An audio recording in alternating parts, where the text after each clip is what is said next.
think a lot of people operate from shame. So if everybody else around you is living a life they don't want to live, then you're going to be more inclined to do the same.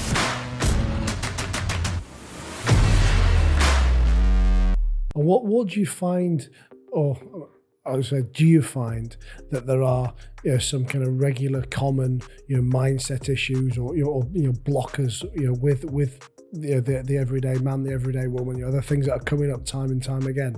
Yeah. I think it's they've been like suppressed by society to live the way that they want to live, and they get like all their ideas and the fear of everything just suppresses how they actually want to live and think and the things they want to do, and they're not courageous enough to push past it.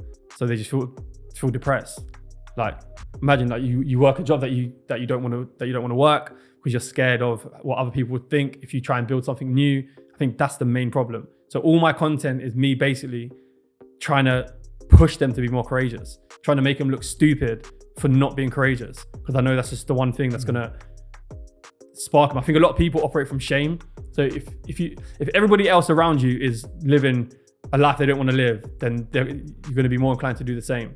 So I'm trying to people say I'm quite harsh with how I speak online, but it's for a reason, because if I be nice, nothing's going to change. So I feel like I have to push people, I have to embarrass them to change in the way they are.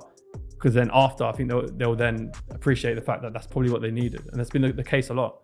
And how much does fitness sit hand in hand with this? I mean, are the two, is mindset and fitness inextricably linked, or are they two different but complementary skills? Completely linked.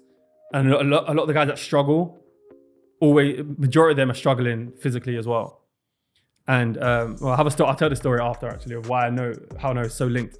But I use fitness to overcome a lot of my problems. Like I use the gym to overcome a lot of my problems. So it was a bit like therapy for me. And when you say use a gym, are we talking like in the same way that, for example, I don't know, Steve's pissed off, he's had a bad day, he comes home and he opens a bottle of wine, exactly, or opens a beer. That's his escape or whatever. Yeah. Except that's an escape. When you go to the gym, you can actually address what the issues are. It allows you, if you go to the gym and you have a bit of isolation, you know how it feels when you go to the gym. You always feel good after. You've never left the gym and felt like shit. Absolutely. Yeah. No matter how much you don't want to go there, no matter how much you after don't it's like the best. Yeah. But if you really focus, and this is what a mentor of mine really brought to light for me, is that if you're conscious enough in the gym to feel your mind elevate, you'll feel it elevate past your problems, and you can only be in solution mode at that point. So like when you wake up and you're in the bed, sometimes some of your worst thoughts happen there. I don't know why. But you just feel so negatively when you're just like in bed, you're laying, you're thinking about all your problems, and all you can see is problems. But when you get up, you go to the gym, you start working, it flips and you can only think about solutions.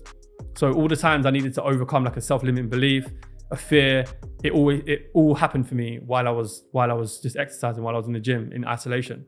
So I feel like if people can adopt that and start getting healthier habits, then they'll fix a lot of their problems. Instead of running to drugs, to run into alcohol, where it just numbs the pain rather than actually allow them to sit in it and overcome it. It gets worse in that scenario. So when you're stressed, when you have problems, what do you run to? Do you run to something that builds you, or do you run to something that makes you weaker? And the drugs and alcohol make you weaker. Gym makes you stronger. There's solutions there. There's only problems there. So that's how I try and combat it. I try and make people sound right now, all alcohol and a lot of drugs are glorified. Like alcohol is definitely glorified.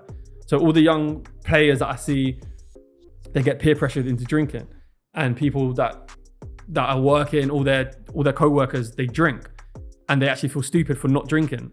So people have to try and reverse it and make them seem stupid for drinking. So that's what I try and do.